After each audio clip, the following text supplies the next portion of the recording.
Baik. Assalamualaikum warahmatullahi. Bismillahirrahmanirrahim. Alhamdulillahirabbil alamin. Nahmaduhu wa nasta'inuhu wa nastaghfiruh. Wa na'udzu billahi min syururi anfusina wa min sayyiati a'malina.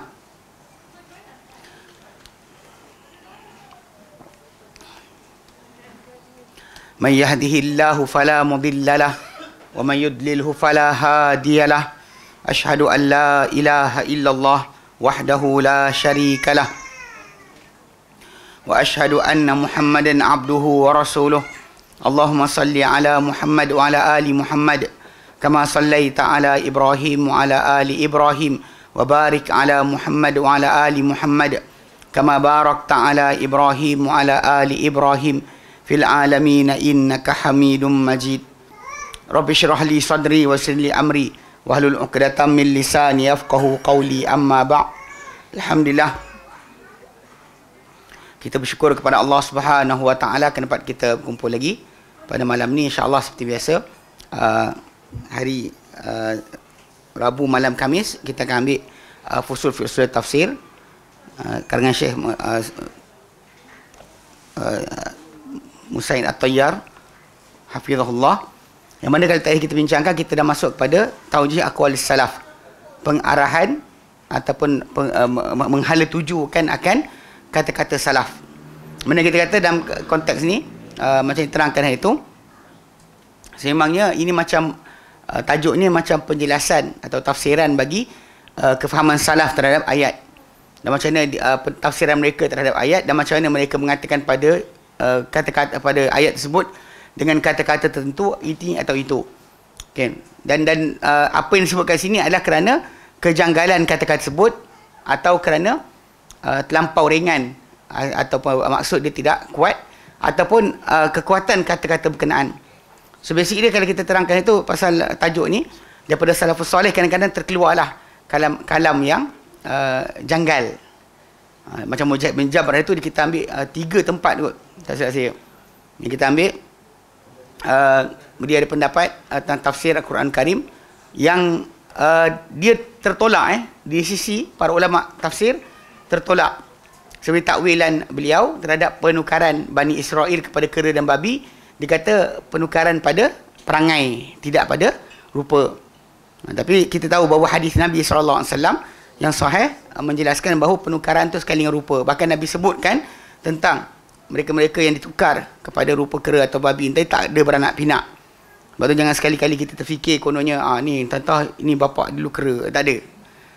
Tak ada siapa yang ada keturunan sedemikian. Siapa ditukarkan tak akan dijadikan beranak pinak. Itu datang hadis Nabi SAW. Kemudian takwil beliau nazar dalam surah Al-Qiyamah 22-23 yang wujuh yauma idzin nadhirah ila rabbiha nazirah. Dia terjemahkan maksud tersebut dengan menantikan akan balasan daripada Tuhannya. Wajah-wajah pada berkenaan. Nazirah itu digunakan dengan maksud intazara. Sedangkan semua jumhur para ulama semua mengatakan maksud dia adalah melihat kepada Allah Subhanahu wa taala. Yang akan dijelaskan dengan hadis-hadis yang sahih. Demikian juga takwilan beliau terhadap, atau penjelasan beliau, tafsiran beliau terhadap mizan dalam ayat surah Al-Qari'ah. Dia kata afa amman thaqulat mawazinuhu, adapun siapa-siapa yang berat timbangannya, dia kata ini bukannya mizan yang betul, tapi dia adalah perumpamaan yang dibuat. So jadi basically ini kata-kata berkenaan daripada Mujahid bin Jabr. Dia kata takwilan-takwilan ni dia tidak menjadikan Mujahid bin Jabr ni tertolak. Yang kita terangkan kadang-kadang biasalah manusia, sebagai manusia yang boleh salah dan boleh silap. Macam Nabi kata kullu bani adam khata', semua anak Adam banyak buat salah. Wa khairu khata'in at-tawwab, dan paling baik di antara orang yang banyak buat salah adalah orang paling banyak bertaubat. So basically tak ada siapa yang terlepas. So kesempurnaan milik Allah Subhanahu wa taala. Siapa pun sekali, pandai mana pun manusia tersebut, takkan terlepas dia daripada kesalahan dan kesilapan. Cuma kita punya muamalah dengan salaf, dengan salafus salih, walaupun ada terkeluar dari mereka kata-kata yang sedemikian, tidak menjadikan ulama daripada salaf tadi terkeluar daripada penerimaan. Maka macam Sufyan Tsauri berkata, dia kata, apabila datang kepada engkau tafsiran daripada Mujahid bin Jabr, maka cukuplah untuk engkau, tak payah tengok yang lain dah. Dan beliau memang anak murid terbesar, murid terhebat Ibnu Abbas radhiyallahu anhu, dan terima tafsir daripada Ibnu Abbas secara langsung, directly daripada Ibnu Abbas radhiyallahu anhu. So dengan sebab itu kita tak ada ruang sebenarnya kat situ untuk tolak dia. Cuma benda ni kalau kita aplikasi pada zaman kita sekarang ni, timbullah perkara-perkara yang kita sebut tu. Bila ada orang kata ustaz ni tak bagus, tak elok sebagainya, kerana satu atau dua pendapat yang disilap. Kalau dia memang bermanhaj, kan, kita panggil itu macam manhaj, apa yang tidak mengikut kepada salafus soleh. Dia kata saya tak ikut salaf pada hadis fitan, dan kita terimalah dia bukan ahli sunnah. Habis cerita, kan. Tapi kalau dia kata dia memang tidak pernah cuba menyanggahi salaf, dan dia faham dengan kefahaman dia sendiri yang mungkin silap, tidak kita buang dia atas kesalahan yang jadi daripada dia. Macam Mujahid bin Jabr tadi, memang daripada 3, ada banyak lagi benda-benda yang macam kita sebut tu. Dia kata surah Al-Fatihah turun 2 kali, turun di Mekah, turun di Madinah. Jadi benda tersebut para ulama kata tak boleh pakai, pendapat tersebut takkan diterima. Tapi itu macam kita sebut tadi, tidak membuang dia daripada lingkungan rujukan Islam. Ini benda yang kena pegang betul-betul. Pasal kadang kita takkan jumpa kesempurnaan kepada manusia ini. Mesti ada benda yang pelik terkeluar. Contoh macam Imam Bukhari rahimahullah, dia ada berkenaan masalah kalau orang tu menyusu, ambil susu daripada kambing yang sama, A dengan B ambil kambing yang sama, maka diorang ada hubungan susu. Ini pelik tapi ialah dia masih lagi hebat dan besar. Imam Syafi'i rahimahullah yang mengatakan bahawa boleh untuk bapa zina kahwin dengan anak zina dia. Sebenarnya mungkin jawapan tersebut beliau katakan adalah bila orang kata tak ada hubungan nasab, tak ada keturunan, tak ada waris mewarisi. So soalan boleh kahwin ke? Dia jawab macam tu saja, tapi orang kata habis. Tapi benda tersebut macam kita katakan keluar daripada beliau ataupun daripada yang lain, bila ada kalimah-kalimah sedemikian, kita tak terima pendapat tersebut, tapi tidak kita buang mereka daripada lingkungan rujukan agama. Itu asas. Okay. So, jadi bila datang macam ni, kan, kita kata dalam tafsiran, dia kata anda dapati dalam tafsir ada jawapan ataupun penolakan terhadap pendapat-pendapat yang dikatakan oleh sebahagian salaf. Tapi tidak bermaksud ini tidak maksud ketiadaan penerimaan kata-kata mereka pada selainnya. Pada tempat lain mereka tak terima, tapi pada tempat tu saja yang orang tak setuju, ataupun tidak menghormati pendapat mereka ataupun kedudukan mereka. Kan, ini Ibnu Qayyim dia menjawab menolak pada tafsir firman Allah Taala dalam surah An-Nazi'at.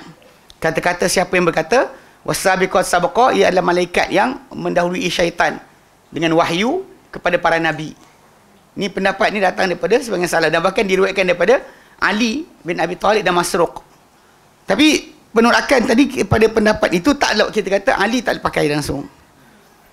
Macam saya dengar adalah mulut daripada sebahagian pelajar ni, dia jumpa saya, dia kata, Ustaz kita tu kan, tiba-tiba dia kata tafsir saya kutub okey pula. Fizilal. Lepas tu macam mana? Saya pandang muka dia, cakap kenapa, saya kata atas dasar apa dia jawab macam tu. Kenapa tak bincang direct dengan dia, tapi dia dah bawa kepada saya. Dia kata ustaz kita cakap macam ni lah, saya pandang muka. Ni kisah macam ni lah.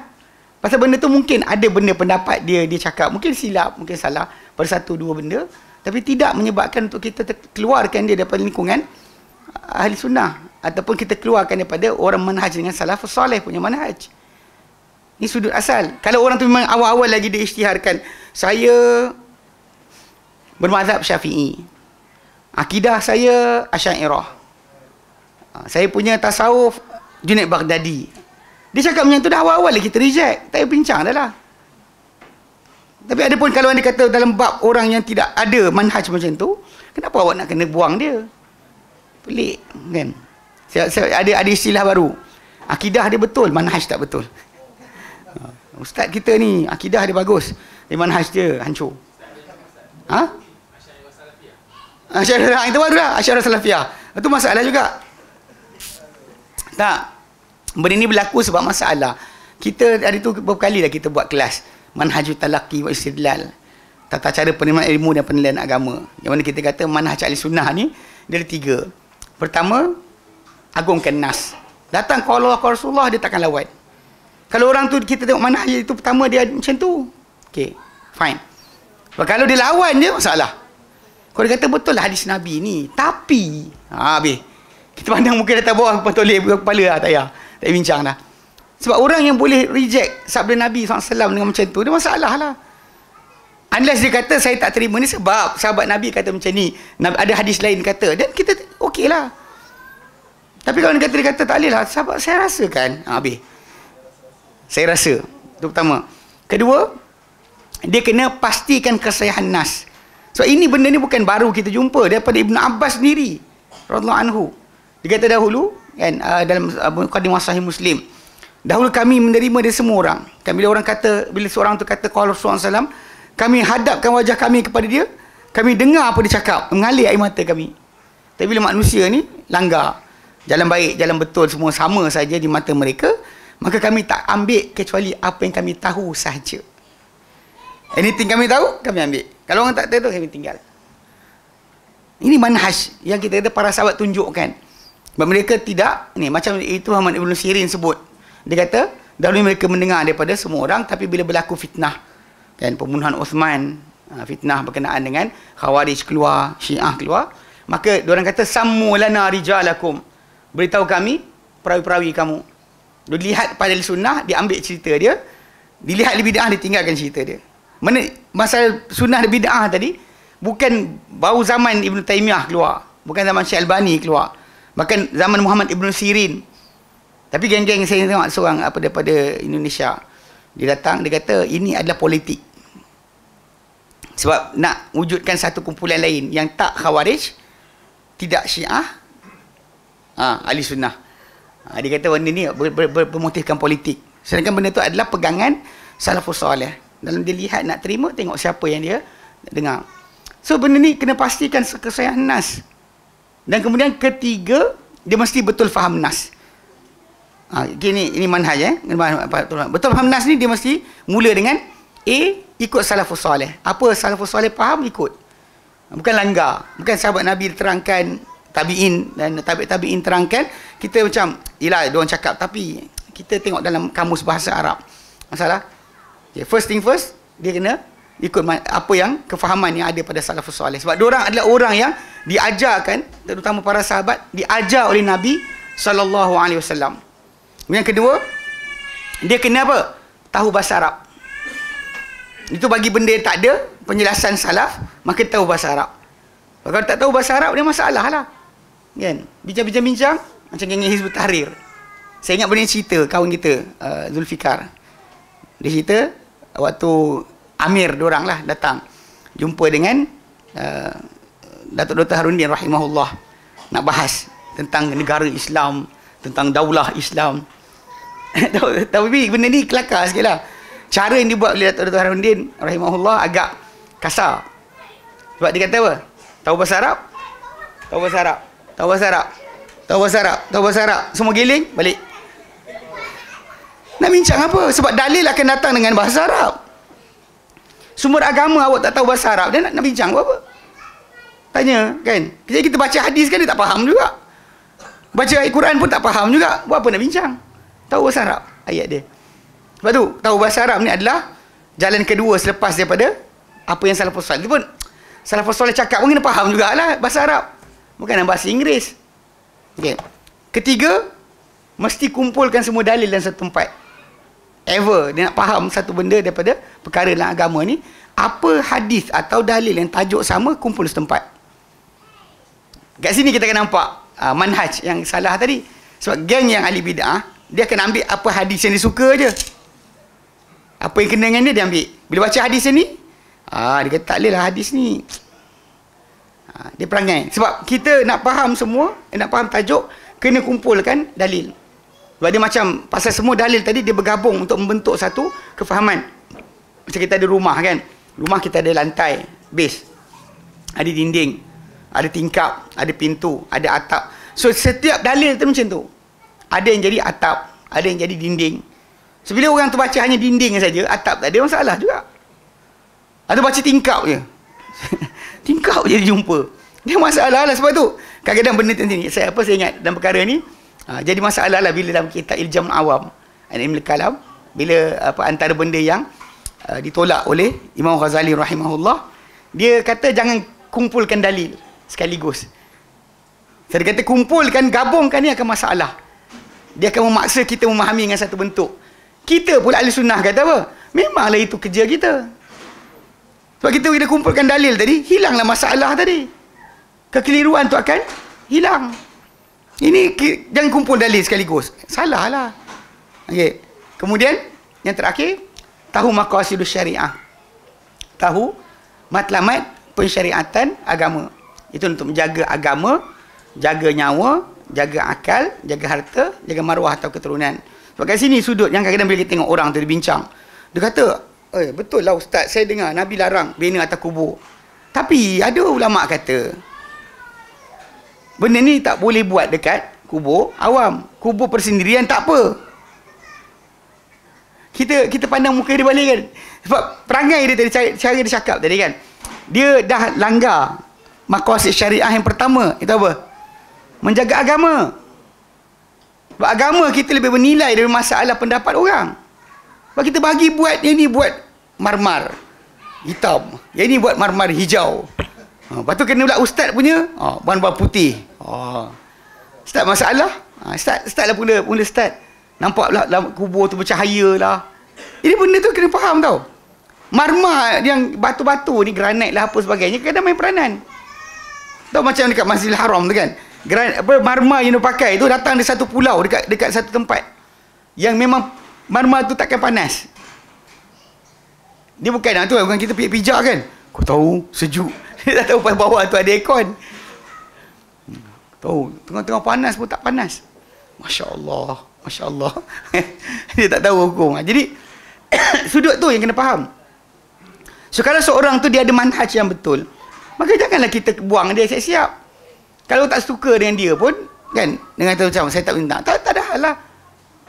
Tak ada hal lah. Tapi ini sudut yang pertama yang kena faham. Sebab macam ni, benda ni berlaku pada Mujahid bin Jabr kan, Abdurrahman Zaid bin Aslam, Abdurrahman bin Zaid bin Aslam, As-Suddi kan, semua ni ulama-ulama dia tafsir tadi kadang-kadang ada pendapat dia yang pelik. Tapi kat sini dia kata kat sini. Okey. Dia kata walaupun dengan penolakan yang dibuat oleh Ibn Qayyim terhadap pendapat tersebut, okay, namun begitu dia kata telah melakukan sebahagian ahli tafsir pengarahan untuk kata-kata salaf, untuk memperingatkan atau menyedarkan tentang sebab kata-kata mereka. Sebab bagi kita, diorang takkan cakap kerana mereka manhaj tak betul. Dan mereka cakap mesti ada kadang-kadang kefahaman mereka yang tertentu. Macam Umar bin Khattab kan, dia tak setuju tayamum ganti boleh gantikan mandi. Bagi dia tayamum ganti wuduk je. Bukan dia seorang. Ibn Mas'ud pun cakap macam tu. So bila kita tengok macam tu, takkan kita nak kata Umar tak pandai. Mesti ada sebab dia cakap. Jadi cara macam inilah dalam fiqh ke dalam tafsir terutamanya, memang kita kena faham kenapa para ulama tadi cakap macam tu. So supaya kita tak menuduh mereka dengan tuduhan yang tidak sepatut, atau kita buang mereka daripada lapisan ulama rujukan agama kerana kesalahan yang dinukilkan daripada dia. Walaupun kita kata nukilan tadi boleh je saja, tak betul. Dan macam mana kalau daripada Nabi SAW pun ada hadis yang tidak sahih, pendapat nukil daripada salaf pun ada juga yang tidak sahih. Bukan cara dia kita ini betul ni, tak boleh cakap yang tu. Baik, so ini kita masuk dia punya penjelasan contoh-contoh. Baik, amsilatul litaujihi aqwalis salafi, contoh-contoh untuk mengarahkan atau menghalakan pendapat-pendapat salaf. Bila mereka keluar pendapat salah, janggal, macam mana para ulama buat untuk bagi tidak timbul pertuduhan yang tak elok pada mereka. Baik. Okey, fi qaulihi ta'ala, contoh dalam firman Allah Taala dalam surah Qaf ayat 22. Laqad kunta fi ghaflatin min hadha. Engkau dahulu dalam kelalaian daripada perkara ini. Ini kalau kita ingat balik pada aqwalut tabi'in.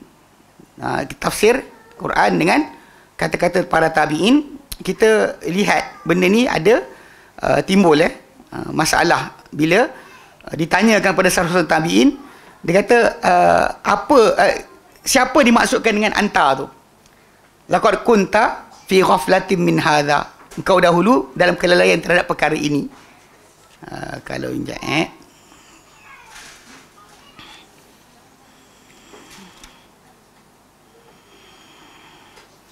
okey, yang hari itu kita baca tu pada tajuk macam Ibn Jarir At-Tabari nukilkan,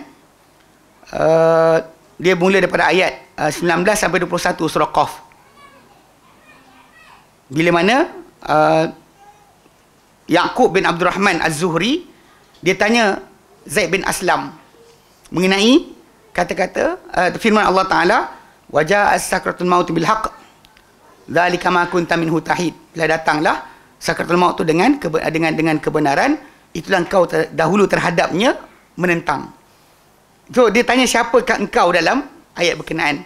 Mula-mula dia tanya pertanyaan dia tanya kepada Zaid bin Aslam, Yaqub bin Abdul Rahman Az-Zuhri tanya kepada Zaid bin Aslam. Zaid bin Aslam jawab, dia kata Rasulullah lah. Yang dimaksudkan dalam ayat itu adalah Rasulullah. Lepas tu Yaqub bin Abdul Rahman kata Rasulullah. Kan pelik, takkanlah kita nak kata engkau dahulu lalai daripada ini, maksud dia engkau tu Rasulullah.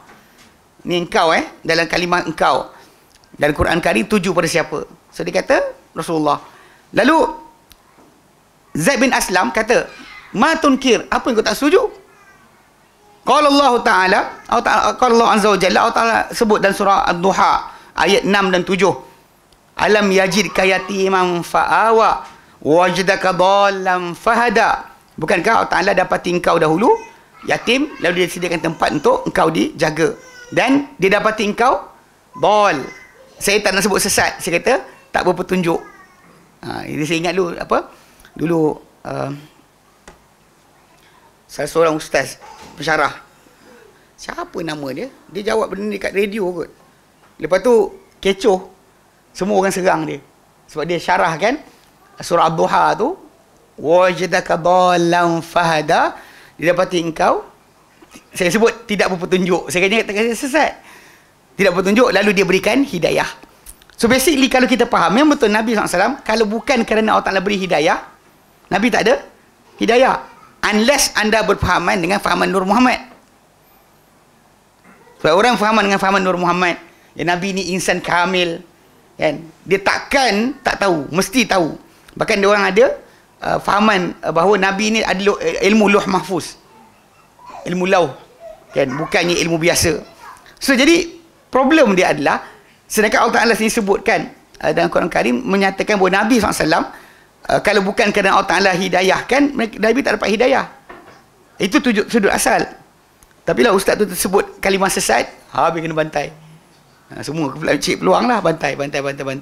Mari dalam Quran Karim ada je banyak ayat Quran yang menyebut tentang tajuk berkenaan.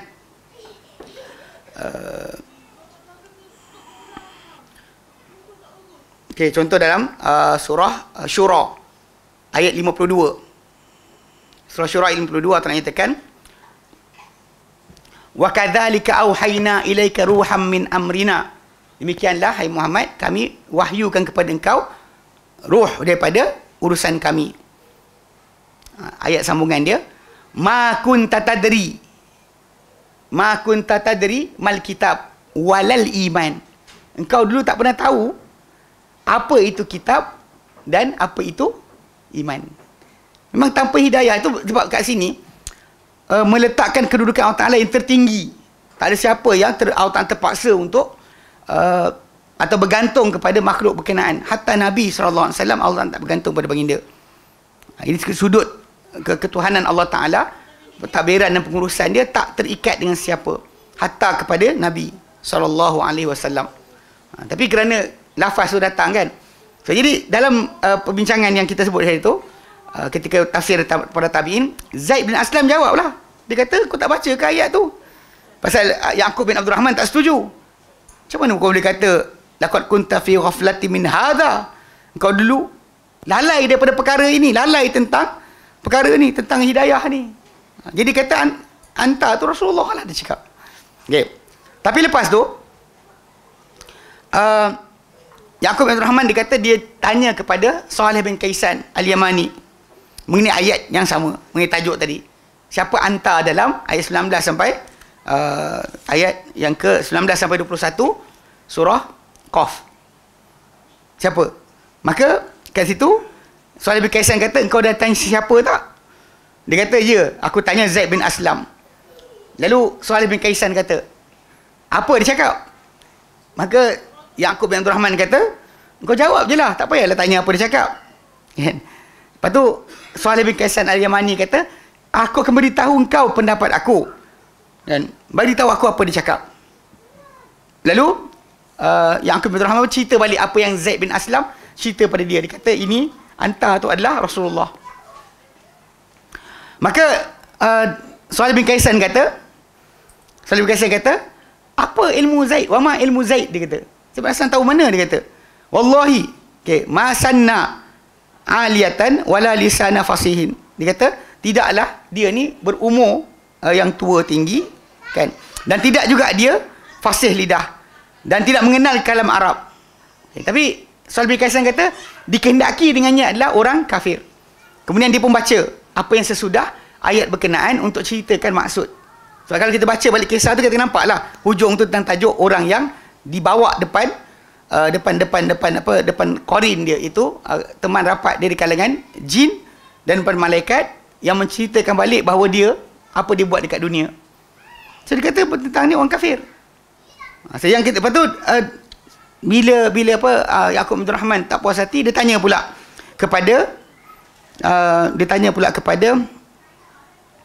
Ubaidillah. Dia kata tanya pada Husain bin Abdullah bin Ubaidillah bin Abbas. Dia tanya kepada Husain bin Abdullah bin Ubaidillah bin Abbas.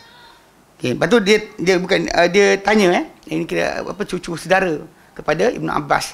So dia tanya pun sama juga perbualan dia. Husain bin Abdullah bin Ubaidillah bin Abbas tanya dengan dia, "Kau tanya siapa tak?" Dia kata, "Ada tanya. Aku tanya Zaid bin Aslam." Dia jawab macam ni. Dia jawab, aku tanya apa Salih bin Kaisan. Lepas tu dia tanya, dia kata cerita apa dia orang cakap. Yaqub bin Abdul Rahman kata, "Kau cerita je lah, tak payah tahu apa dia cakap." Dia kata, "Cerita je, aku akan cakap apa pendapat aku." So dia ceritalah. Kalau ikut kepada Zaid bin Aslam, yang dimaksudkan dengan anta tu adalah Rasulullah. Kalau ikut kepada Salih bin Kaisan Al-Yamani, yang dimaksudkan tu adalah orang-orang kafir. Okey. Tapi bila datang kepada Husain bin Abdullah bin Ubaidillah bin Abbas, dia kata dikehendaki dengannya adalah orang baik dan jahat. Kan? Dia dibacalah firman Allah 19 sampai 22. Lalu dikatakan dibukakan ni, fakashafna anka ghita'aka fabasaruka al-yawma hadid. Mana penglihatan kau pada hari berkenaan amat tajam, kau nampak semua benda.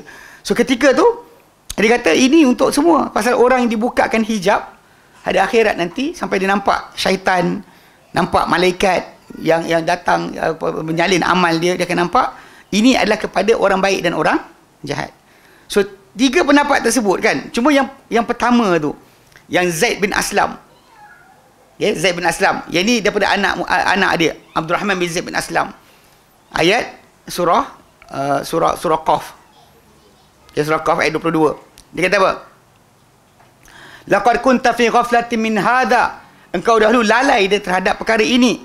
Qala Zaid ibn Zaid, itu Abdul Rahman bin Zaid bin Aslam. Hadha Rasulullah. Ini adalah Rasulullah. Jadi kita dengar berat tak? Beratlah takkan cakap Rasulullah lalai dahulu daripada perkara ni. Sebab baginda adalah orang manusia paling baik. Okey. Qala, dia kata apa? Laqad kunta fi ghaflatin min hadzal amri ya Muhammad. Sungguhnya engkau dahulu dalam kelalaian terhadap perkara ini wahai Muhammad. Kunta ma'al qaumi fi jahiliyatihim. Engkau dahulu bersama-sama dengan kaum tersebut dalam jahiliyah mereka. Dalam jahiliyah mereka. Fakashafna anka ghita'aka. Lalu kami singkapkan daripada engkau penutup yang berada pada engkau, maka pandangan engkau pada hari berkenaan adalah tajam. Okey. Qala Imam Tabari cuba nak halakan kenapa Abdul Rahman bin Zaid bin Aslam cakap macam tu. Dia kata, wa ala hadha ta'wili alladhi qalahu Ibnu Zaid. Dia kata di atas takwilan ini ataupun tafsiran ini yang dikatakan dia oleh Ibnu Zaid, Abdurrahman bin Zaid bin Aslam, yajibu an yakuna al-kalamu, mestilah kata-kata yang jadi kata-kata di sini khitaban min Allah li rasulih sallallahu alaihi wasallam, ucapan daripada Allah Taala kepada Rasulullah sallallahu alaihi wasallam, annahu kana fi ghaflatin fil jahiliyati, bahawa dia dahulu dalam kelalaian pada zaman jahiliyah, min hadzal din, daripada agama ini, allazi ba'athahu bihi, yang Allah Taala utuskan baginda dengannya selepas itu. Mana pada mulanya tidak ada. Sebab balik pada asal, kalau kita fahamkan balik kata-kata ni, macam tadilah ayat surah Asy-Syu'ara tadi kan, Asyura tadi kan, kita kata Allah Taala kata kepada Nabi, ma kunta tadri min qablihi min kitab. Dia itu ayat lain. Itu ayat lain. Ini ayat ni, ma kunta tadri mal kitab wal iman. Tak pernah kau tahu apa di kitab, tidak kau tahu apa itu iman. Walakin ja'alnahu nuran nahdi bihi man nasha'u min ibadina. Tapi kami menjadikan wahyu ni yang beri pada engkau adalah sebagai cahaya yang kami beri hidayah dengannya siapa-siapa kami kehendaki di kalangan hamba kami. Wa innaka latahdi ila siratim mustaqim, dan kau benar-benar memandu atau mengarahkan manusia kepada jalan yang lurus. So ayat surah 52 surah Asy-Syura tu memberikan pengertian yang sama dengan maksud ini. Tanpa Allah Taala berikan wahyu, Nabi tidak tahu. Unless kita ulang balik, anda berpegang dengan fahaman Nur Muhammad. Dan awak akan start cakap, takkan Nabi jahil, takkan Nabi tak tahu. Balik pada asal, bukan Nabi baik, seorang manusia yang amanah, benar. Tapi agama yang ada, yang Allah Ta'ala dah utuskan asalnya dengan Nabi Ismail. Sebab mereka ni keturunan Ismail alaihissalam. Dan bahkan kalau kita lihat dalam Quran Karim pun Allah Ta'ala sebut, contoh yang terkena surah Sajadah. Surah Sajadah, Allah Ta'ala sebut berkenaan dengan tajuk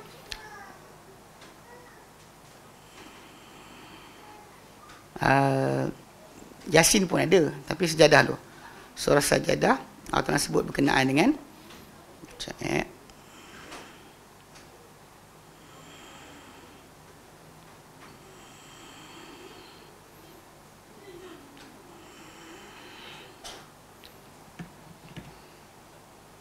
Tanzilul Kitabullah.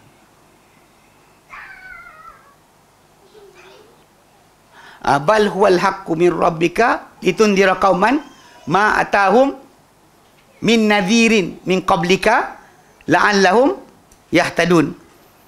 Kan? Bal huwal haqqu min rabbika litundira qauman ma atahum min nadhirin min qablika la'allahum yahtadun. Mana Allah Taala beri dia, Allah Taala nyatakan bahkan ia adalah kebenaran yang kami turunkan kepada engkau, untuk engkau ingatkan satu kaum yang tak diingatkan sebelum daripada ini. Itu kaum ma atahum min nadhir, satu kaum yang tak datang mereka sembarang pemberi peringatan. Sebelum Nabi tak ada. Siapa yang mula sekali? Ismail. Antara Ismail dengan Nabi tak ada pemberi peringatan. Dan bahkan agama yang dibawa oleh Ismail AS boleh kata hampir pupus. Ada sebahagian amalan tu diketahui, tapi tidak dengan tertib yang sama. Bahkan dicampur adukkan dengan fahaman-fahaman jahiliah. Tapi pasal kita pernah sebutkan berkali-kali, kita kata contoh macam solat. Dia bukan baru disyariatkan ketika Nabi SAW terima wahyu. Bahkan solat itu diketahui oleh orang Arab. Bahkan kita baca berkenaan Nabi SAW pernah dicurahkan perut unta di atas badan baginda tengah sujud solat. Bahkan Nabi SAW sebut tentang malam Mi'raj baginda. Baginda sebut, baginda sampai di Baitul Maqdis, baginda solat 2 rakaat dalam. Itu kadang ada orang tanya soalan, dia kata, solat apa? Solat 5 waktu tak dapat lagi. Ini solat apa?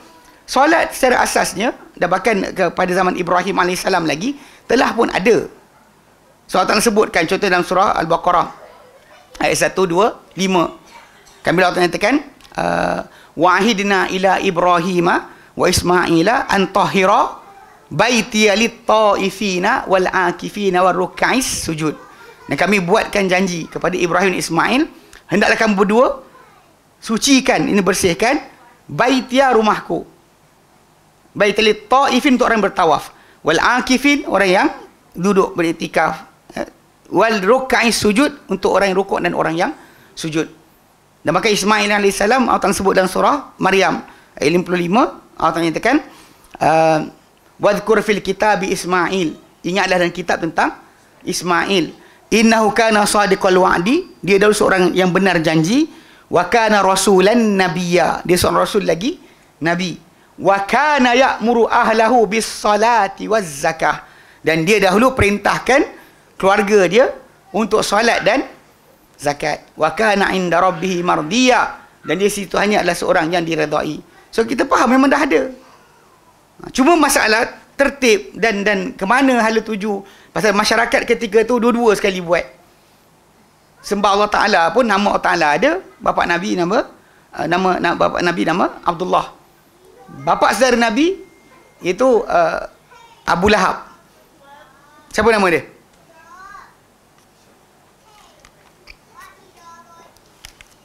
Tak ingat kan? Sebab kadang kita tak kisah pun, kita tahu Abu Lahab lah. Nama dia adalah Abdul Uzza bin Abdul Muttalib. Abdul Uzza bin Abdul Muttalib. Uzza siapa? Berhala. So maksudnya kalau Nabi besar kan, confuse tak? Atuk bagi nama Abdullah, bapak dia. Pak saudara dia nama Abdul Uzza bin Abdul Muttalib. Yang ini Abdullah bin Abdul Muttalib. Mesti kita macam macam Abdul Manaf. Manaf bukan nama Allah Ta'ala. Manaf itu nama berhala. Orang kita masih bagi lagi anak Abdul Manaf kan. Sebab dia keturunan atuk Nabi. Kan apa Muhammad bin Abdullah bin Abdul Talib bin Hashim bin Abdul Manaf bin Qusay. So kita bagi Manaf. Manaf tu adalah nama berhala. Mana nama Allah Ta'ala Manaf? So benda tu kalau kita duduk, kita pun confuse. Ini pun boleh, ini pun boleh, ini pun boleh. Jadi benda tersebut kalau ikut pada, kalau tanpa hidayah Allah Ta'ala, Nabi takkan tahu. Itu tajuk asal. Sebab kita berpegang dengan baginda SAW sendiri berkali-kali tunjukkan kepada kita macam kisah baginda ditanya oleh Yahudi tentang masalah apa? Roh Ashabul Kahfi, Dzulqarnain. Kan Nabi kata datang esok aku bagi tahu. Tapi Allah Ta'ala tangguhkan 15 hari. Nabi tak boleh jawab. So tajuk dia Nabi ada tahu tak? Kalau Allah tak bagi tahu, yang para malaikat kata subhanaka la ilma lana illa ma 'allamtana innaka antal alimul hakim tu, itu applicable kepada semua makhluk. Jangan kata bahawa Nabi ada ilmu yang Allah Taala khususkan yang automatik tahu. Bahkan Nabi banyak kali bila Yahudi datang tanya tentang anak, makanan pertama di syurga, bila dunia ni ditukarkan, ada langit tukar langit lain, bumi tukar bumi lain, manusia duduk mana? Lepas tu makanan syurga pertama apa? Kemudian dia tanya juga tentang anak, macam mana anak dia jadi lelaki atau perempuan. So Nabi ketika tu ada kayu kat tangan Nabi, cocok tanah, tunggu. Lepas tu sebenarnya apa? Nabi kata lepas Yahudi tu pergi, Nabi jawab, Nabi kata aku tak tahu jawapan apa yang dia tanya, mereka setelah Jibril bawa kepada aku jawapan. Ini konsep yang ada tentang ilmu Nabi SAW. Sentiasa tunggu daripada wahyu daripada Allah Subhanahu Wa Taala. Tak ada Nabi jawab daripada diri sendiri. Itu benar macam Allah Taala nyatakan ayat keempat surah An-Najm. Wa ma yantiqu 'anil hawa. Dia tak cakap daripada keinginan diri sendiri. In huwa illa wahyun yuha. Sebab dia bergantung betul-betul dengan apa Allah Taala bagi, dia akan jawab. Kalau tak bagi, dia tak jawab lah. Bukan tak boleh jawab. Dia bukan takkan jawab, dia tak akan boleh jawab apa yang disoalkan. Kisah Ashabul Kahfi tu, kisah apa yang Allah Ta'ala tegur Nabi kan, wala taqulanna li syai'in inni fa'ilun dzalika qada illa an yasha Allah. Jangan kau kata pada satu perkara aku akan buat ini esok, kecuali kau kata juga jika dikehendaki oleh Allah Ta'ala. Wadhkur rabbaka idza nasit, ingatlah Tuhanmu bila kamu terlupa. Ayat tu adalah teguran berkenaan dengan Nabi tak boleh cakap aku boleh bagi sekian kecuali kata insya-Allah.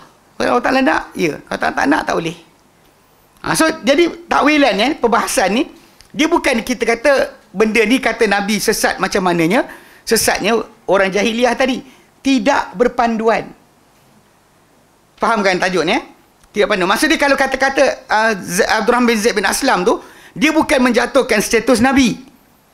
Ini yang cuba dikatakan oleh Ibn Jarir At-Tabari. Pasal dia kata di atas takwilan ini yang dikatakan oleh Ibn Zaid, dia kata wajib untuk menjadi kata-kata atau ucapan daripada Allah Ta'ala kepada Rasulullah SAW. Baginda dahulu dalam kelalaian zaman jahiliah daripada agama ini, terhadap agama ini. Tak tahu. Macam dikatakan, ma kunta tadri mal kitab walal iman. Engkau tak tahu apa itu kitab, engkau tahu apa itu iman. Sebelum dia ini kau tak pernah tahu. Kalau bukan Allah Ta'ala beri, kau takkan tahu. Betul lah. Fakashafa anhu ghita'ahu. Allah Ta'ala singkapkan daripada baginda penutup yang ada pada baginda SAW. Alladhi kana alaihi fil jahiliyati. Yang asalnya berada pada baginda pada zaman jahiliyah. Pasal Nabi tak tahu nak tuju ke mana. So kalau kita nak faham tu, 40 tahun Nabi tak tahu nak ke mana.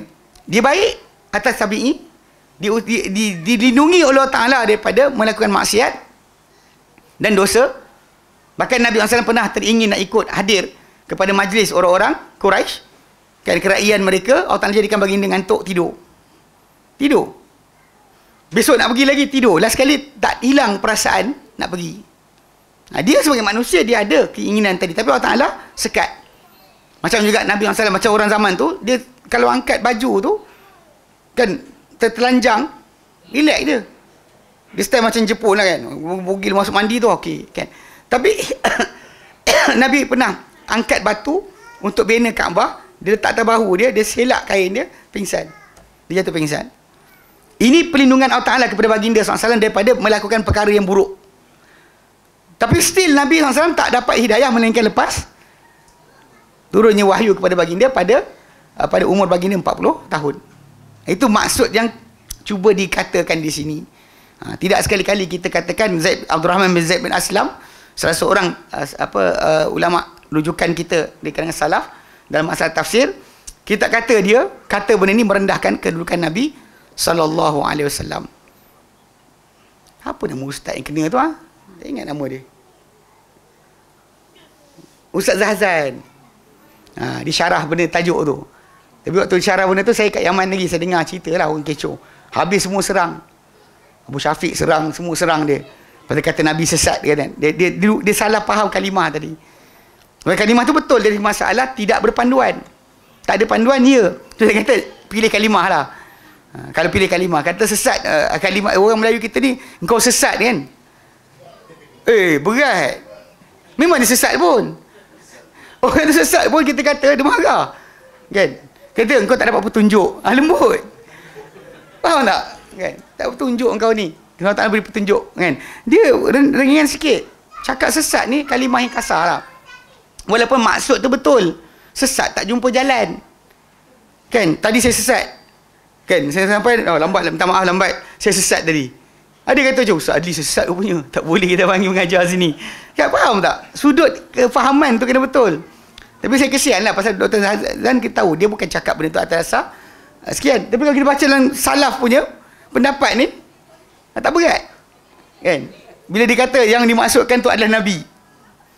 Okey.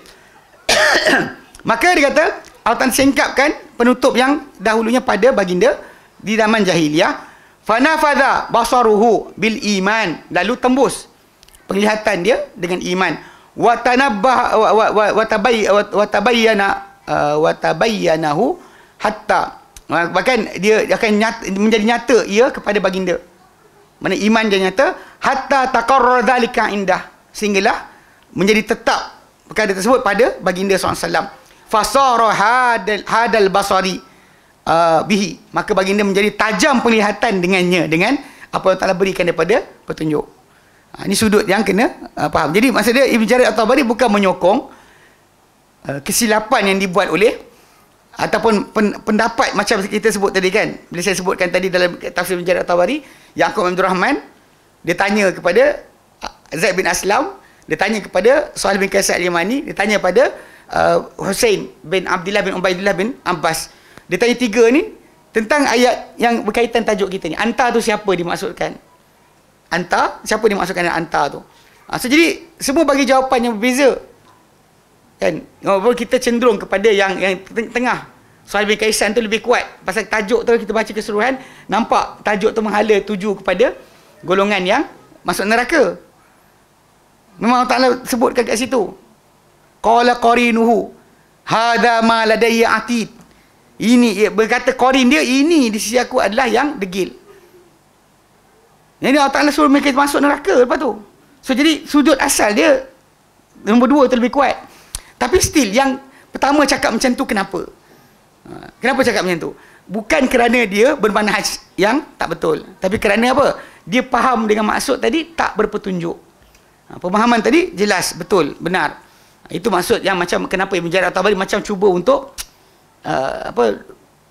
tenangkan balik perasaan orang bila baca pendapat Ibn Zaid atau Zaid bin Abdul Rahman bin Zaid bin Aslam. Baik. Okay, kedua, dia tapi jangan jadi macam Kahar Al-Kadzab tu, semua hantar dia, semua dia punya. Semua dan Quran je dia punya. Innaka Kahar.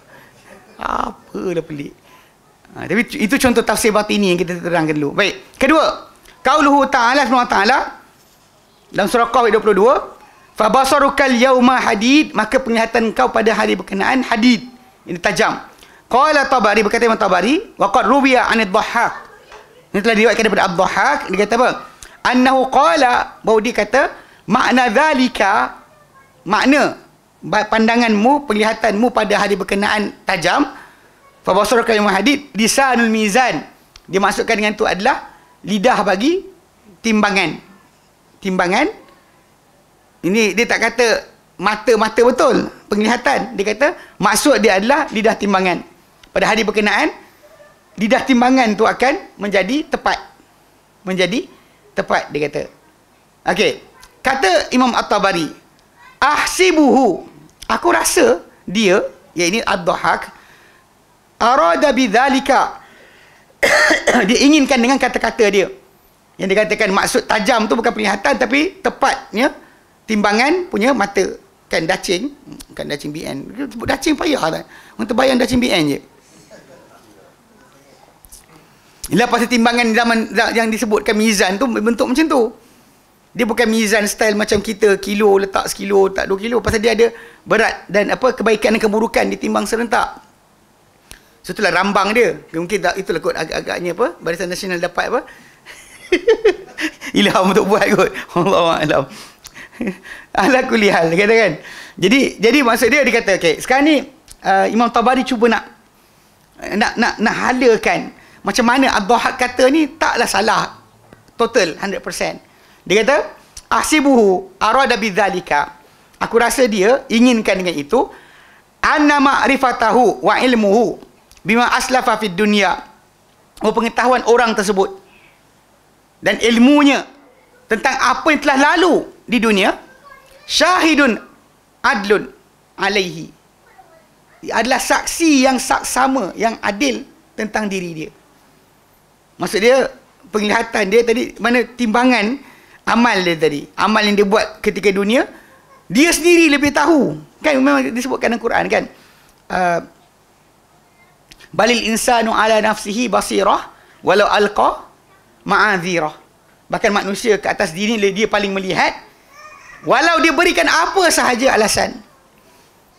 Ditipu ke tak tipu, dia sendiri tahu, bukan orang lain. Dia pun cakap, saya lambat tadi kerana ni tu, tapi dia sebenarnya tidur. Boleh je cakap tipu, tak apa. Tapi yang tahu dia bohong ke tidak adalah Allah Ta'ala dan juga diri dia sendiri. Balil insanu ala nafsihi basirah walau alqa ma'adzirah. Okay. So dia kata pengetahuan orang tersebut dan ilmu dia dengan terhadap apa yang dia telah buat lalu dia di dunia adalah saksi yang adil terhadap dirinya sendiri. Fashabbaha basarahu bidzalika bilisanil mizan, maka dia Ad-Dhahhak menserupakan penglihatan orang tersebut dengan itu terhadap lidah bagi timbangan amal.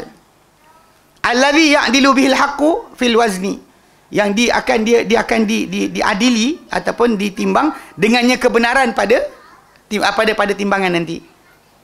Macam mata dia sendiri adalah saksi ke atas perbuatan dia. So dia kata macam benda tu ada seperti apa? Mata dia tu tajam, yakni seperti mana tajamnya lidah bagi dacing tu. Sebut dacing tak sedap. Sebut timbangan juga. Sebut timbangan kau tak bayang tu. Dacing lah. Dia tengah-tengah tu ada. Kat Malaysia kita tak pakai dah kot. Kecuali dia pergi kedai sensei apa? Ubat. Kedai ubat Cina. Anda akan ada dia pakai benda tu. Dia pakai tahil lah, pakai sekian kan. Yaman masih pakai. Yaman bila kita beli barang, dia tanya nak pakai apa? Nak pakai cupak atau nak pakai wazan, timbangan. Kalau wazan tu dia letak lah sini sekilo, dia letak barang kat sini sampai benda tu betul-betul lurus, baru kita adik dia ni. Tapi dia orang suka lebih kan. Kalau kita beli barang dia takkan ngam-ngam, dia akan lebih kan. Dia lebih tak apa, kurang jangan. Dia nampak macam tu. Okay, yang lelaki. Jadi yang benda tu dia akan ada garisan untuk kata betul-betul tengah. Dia samakan penglihatan yang melihat segala apa amal kita buat seperti lidah bagi timbangan tersebut. Allazi, dia kata wa ya'rifu mablaghal wajibi li ahlihi amma zada ana dzalika aw naqasa. Dan dia akan tahu kadar yang wajib untuk orangnya. Mana orang ni buat 5 dapat berapa? 5 lah. Orang buat 10 dapat 10 lah. Dia takkan lebih, takkan kurang daripada apa yang lebih atas itu ataupun kurang. Okey. Fakadzalika ilmun man wafal qiyamati. Man wafal qiyamata. Demikianlah ilmu orang yang sampai nanti kepada hari kiamat. Bimaktasaba fid dunya, dengan apa yang dia buat di dunia dahulu, syahidun alaihi, adalah saksi ke atas dirinya, kalisanil mizan, seperti lidah bagi penimbang, dacing. Lidah bagi dacing. Sebut penimbang tak faham, dacing. Okay? Tapi kita kat Malaysia tak pakai. So nampak Ibnu Jarir At-Tabari dia push sungguh-sungguh untuk nak juga kata Dhahak tak salah kat sini. Dia mungkin faham macam tu. Dia fahamkan penglihatan kamu pada hari berkenaan adalah tajam, yakni seperti mana lidah timbangan, kamu tahu semua sekali apa kamu buat. Tak ada benda yang tersembunyi dan tersorok. Maka semua manusia yang akan dia melihat semua yang dia buat kerja kat dunia ni, dia akan nampak. Macam ayat 49 surah Al-Kahfi, Allah Ta'ala nyatakan wa wudi'al kitab, dan akan letakkan kitab ini pada hari kiamat nanti. Fataral mujrimina musyfiqina mimma fih, lalu kau akan lihat orang-orang yang bersalah rasa lemah terhadap apa yang dalam kitab yang dibentangkan tu. Yaquluna ya wailatana, mereka kata, hai matilah kita, celakalah kita. Ma li hadzal kitab, apa hal kitab ini? La yughadiru saghiratan, tak tinggalkan benda kecil, wala kabir, tidak juga benda besar, illa ahsaha, kecuali dia catatkan semua sekali. Wa wajadu ma amilu hadira, dan mereka dapati apa mereka buat dahulu hadir depan mata mereka. Wala yazlimu rabbuka ahada, dan Tuhanmu tak zalimi sesiapa pun. Ni faham okey, baik. Seterusnya, ketiga surah Al-Baqarah ayat 195. Okey. Fi qaulihi ta'ala wa anfiqu fi sabilillah, dan infakkanlah, belanjakan di jalan Allah Ta'ala. Wala tulqu bi aidikum ila tahlukati, dan janganlah kamu campakkan diri kamu dengan tangan kamu sendiri ke dalam kebinasaan. Ni ayat ni banyak kali kadang dipakai kat kita pun, banyak yang pakai maksud yang salah. Contoh dia kata ustaz minum air manis, kena kecil manis, lepas tu minum air manis. Wala tulqu bi aidikum ila tahlukah. Jumpa orang ni, awak bawa kereta laju, wala tulqu bi aidikum ila tahlukah. Okey, ini salah Ala kulli hal kat sini nak dengar apa apa yang dimaksudkan. Sebab kalau kita baca ayat tersebut, ayat 190 sampai 195 surah Al-Baqarah, dia bincang tajuk jihad. Dia mula dengan ayat 190, wa qatilu fi sabilillah, kan. Ini maksud start dengan dan perang kamu di jalan Allah Taala. Tamat dengan ayat ni. Sebab lepas ayat 195, 196 dah masuk tajuk haji. Tajuk haji dan umrah. Okey. Jika tidak, kat sini memang tajuk dia jelas kan, sebenarnya. Tapi sering orang pakai ayat ni untuk maksud itu. Walaupun kalau kita lihat pada salafus soleh punya fahaman, dia banyak merujuk kepada tajuk jihad dan tinggalkan jihad. Binasakan diri dengan tinggalkan jihad. Satu saja pendapat yang datang daripada Muawiyah bin Abi Sufyan, yang dia kata maksud dia membahayakan diri, buat benda yang membahayakan diri. Lain semua para sahabat, Umar kan Abu Ayyub Al-Ansari, semua para ulama salaf kata maksud dia adalah tinggalkan jihad. Okey, sekarang dia nak terangkan. Dia kata apa? Qala Abu Laits. Ni ada pendapat yang lain lah kat sini. Qala Abu Laits, berkata Abu Laits, wa makna qaul Ibn Abbas. Okey. Mana kalau kata-kata Ibn Abbas, suruh infakkan harta di jalan Allah Taala, jangan campak diri kamu dengan tangan kamu ke dalam kebinasaan. Dia Ibn Abbas kata maksud dia tu adalah bersedekah, jangan kedekut.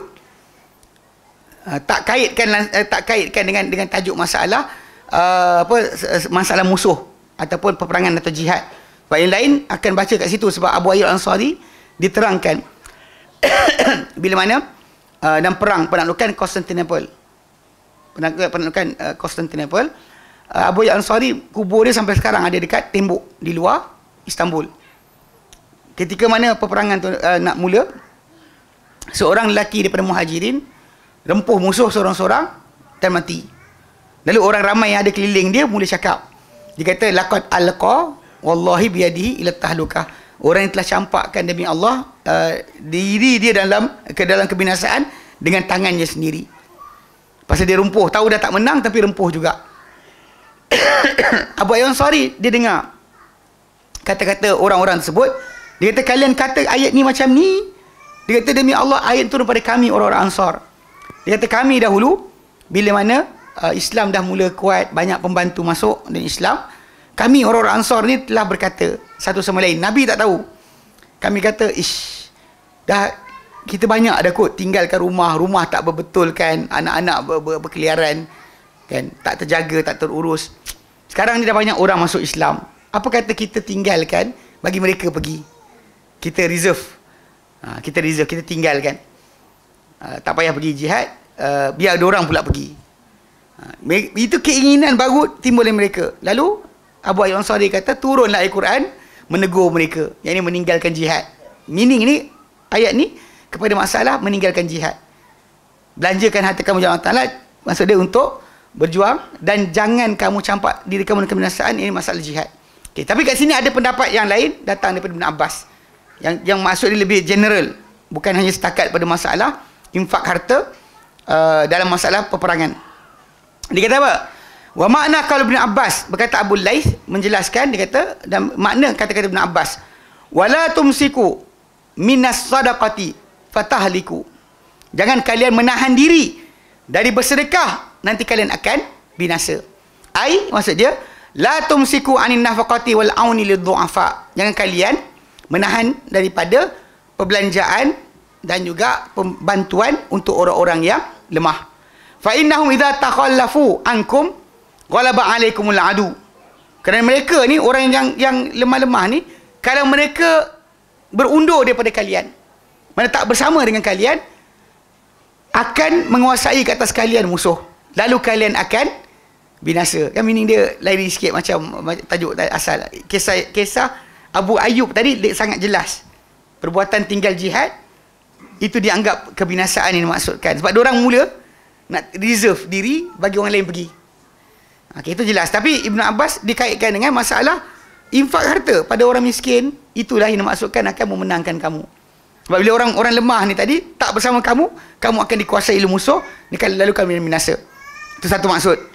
Wa mana akhar, makna lain adalah wala tumsiku, jangan kalian menahan harta, menahan diri, menahan harta, fayarthidu minkum ghairukum, lalu akan mewarisi daripada kalian orang selain kalian.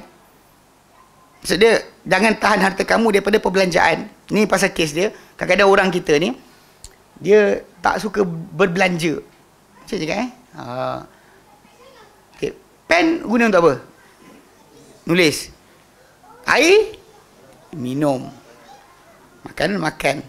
Duit? Belanja lah, bukan simpan. Simpan tak jadilah manfaat dia. Kereta awak ada untuk dipandu, dibawa. Bukan duduk simpan. Awak apa kereta? Mana tu? Kan, faham tak? So, bila kita tak pakai dia, makin salah. Itu sebab bila Allah suruh kita belanjakan harta tadi, harta infak kan, Ke atas diri kita. Ada seorang lelaki jumpa Nabi, dia kata, "Ya Rasulullah kan, aku dah beri sedekah dah. Ada banyak lagi harta aku." Nabi kata, "Amfik ala nafsik." Kan, infak, belanja daripada diri kau. Apa beliau? Beli motor.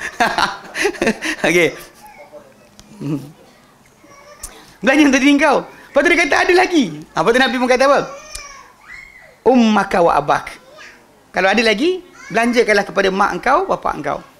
Ukhtaka wa akhak. Saudara lelaki engkau, saudara perempuan engkau. Thumal adna fal adna, orang dekat engkau, orang dekat engkau. Okay. Basic dia macam ni. Pasal harta ni bila kita belanjakan, bagi pada jalan yang Allah Ta'ala sukai, kita jumpa balik dekat akhirat.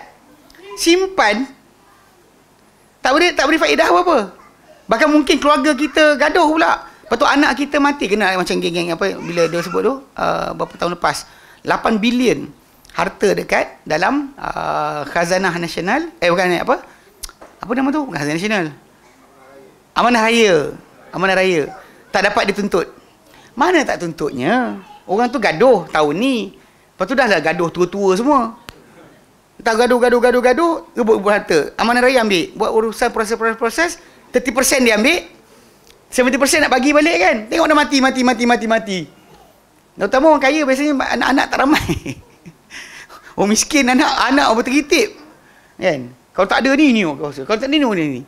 Yang kaya tu kan anak seorang tu je. Hilang yang tu tak ada lah siapa dapat harta dia. So jadi benda macam ni, maksud dia bila kita tak belanjakan ketika kita hidup, kita kena rugi. Kata budak ustaz ni apa hal pula kan. Ini tak, insya-Allah bukan macam ustaz budak bodoh tu. Tak, dia cerita dia kalau awak tak belanjakan harta awak. Harta, pasal Nabi dah sebut. Nabi kata, mana kamu lebih suka? Harta kamu atau harta waris kamu? Para sahabat kata, Rasulullah, wallahi, dia kata kami suka harta kami lah. Mana anak kita kaya, yang kita kaya. Siapa yang kita suka? Dia kata kita kaya lah. Lepas tu Nabi kata,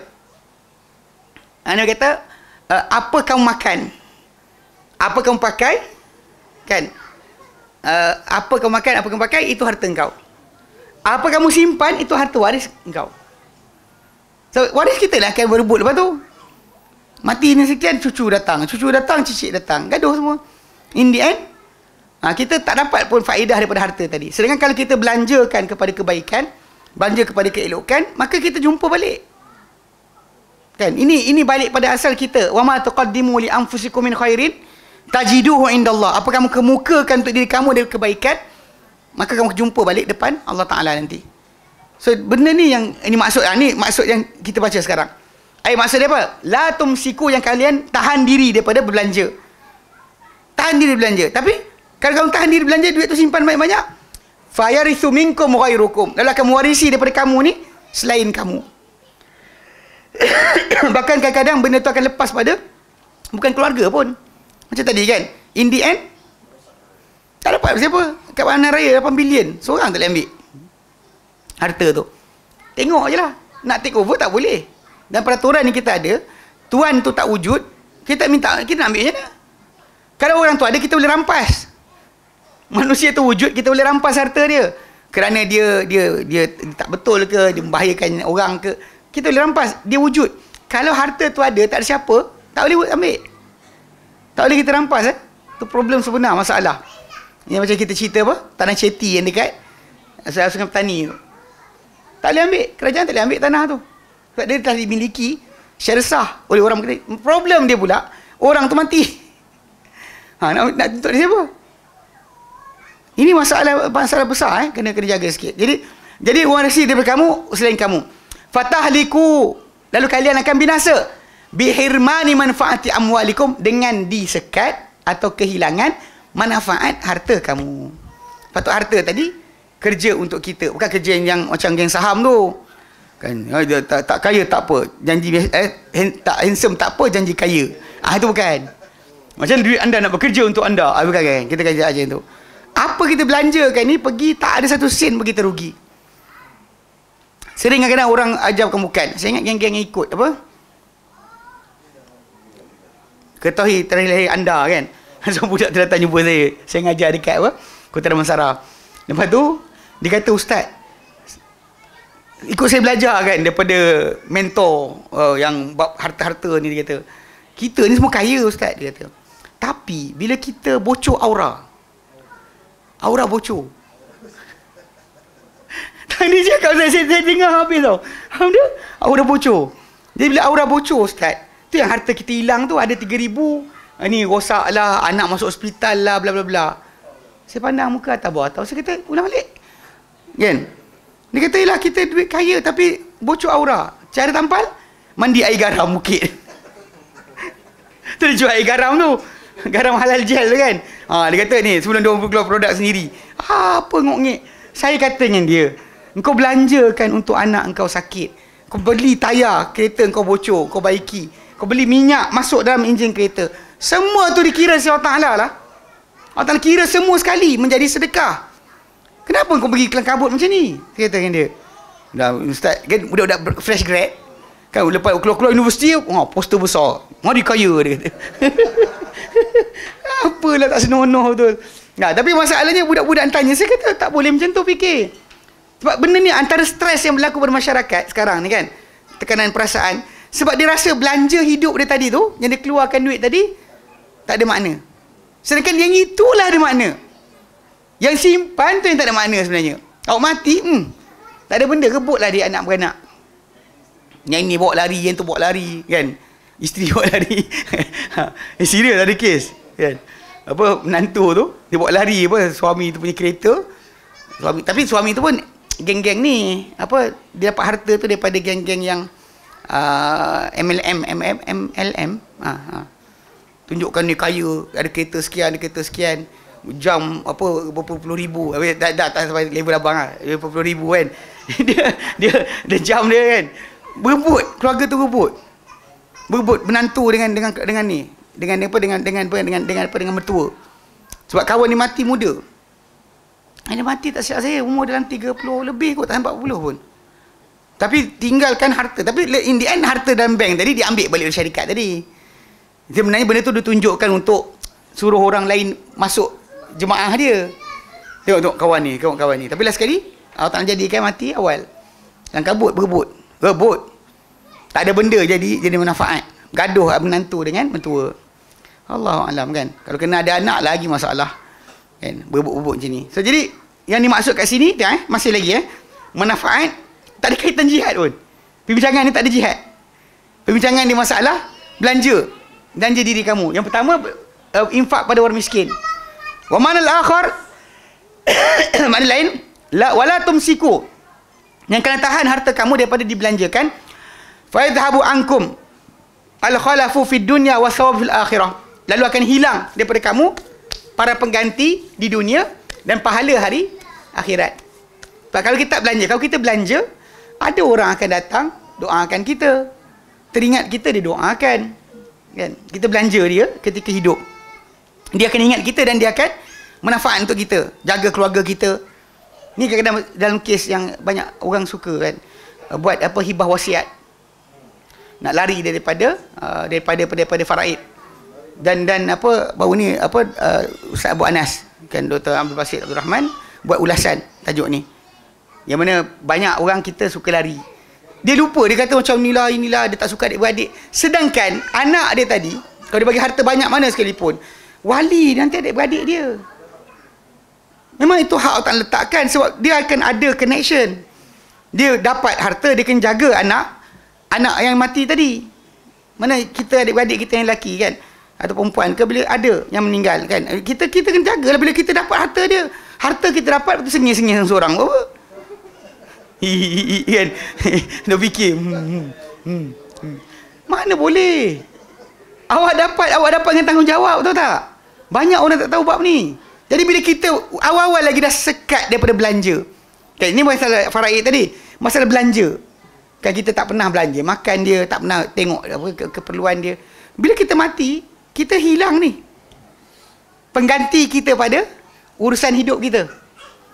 Siapa yang hidup daripada keluarga kita, yang akan jaga, hilang, first gone.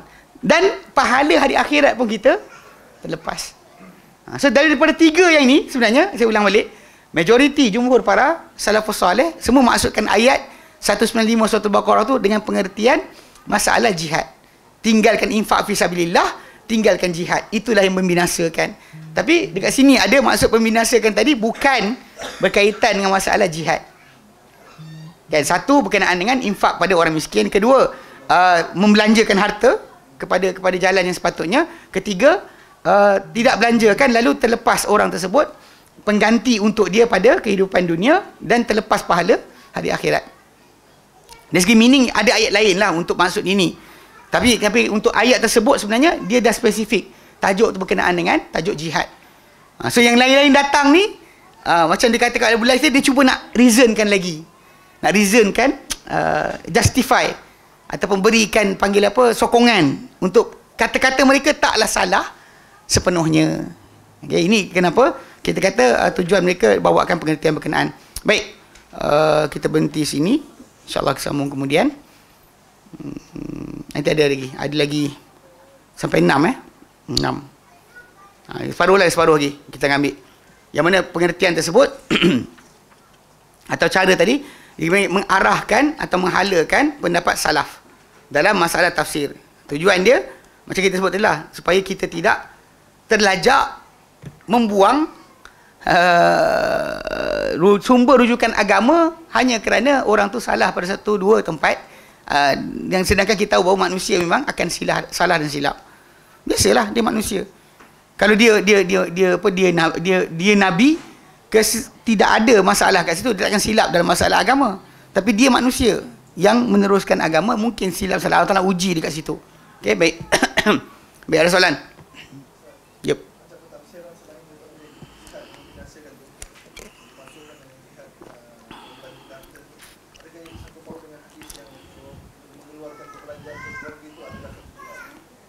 Okey, dari kaitan abang kita tanya, ada tak kaitan dengan tajuk ni?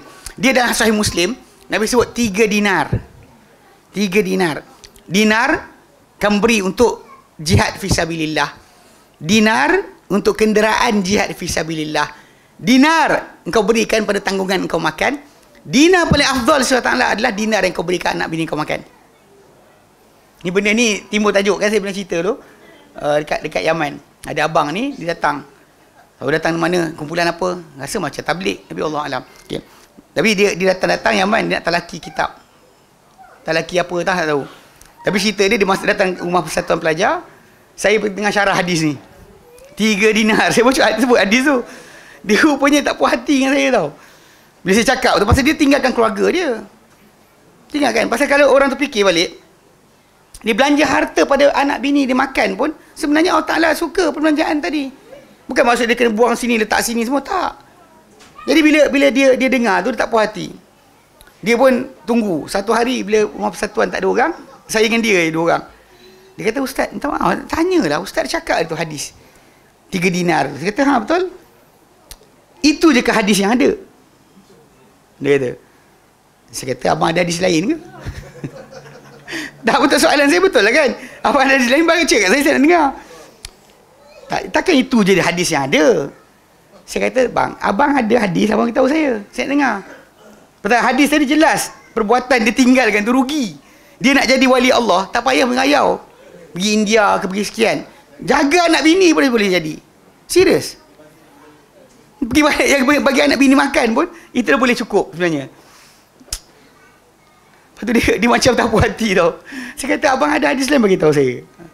Lepas tu ujung tu dia kata, takkanlah Maulana kami tak tahu. Saya kata, ini masalah abang sebenarnya.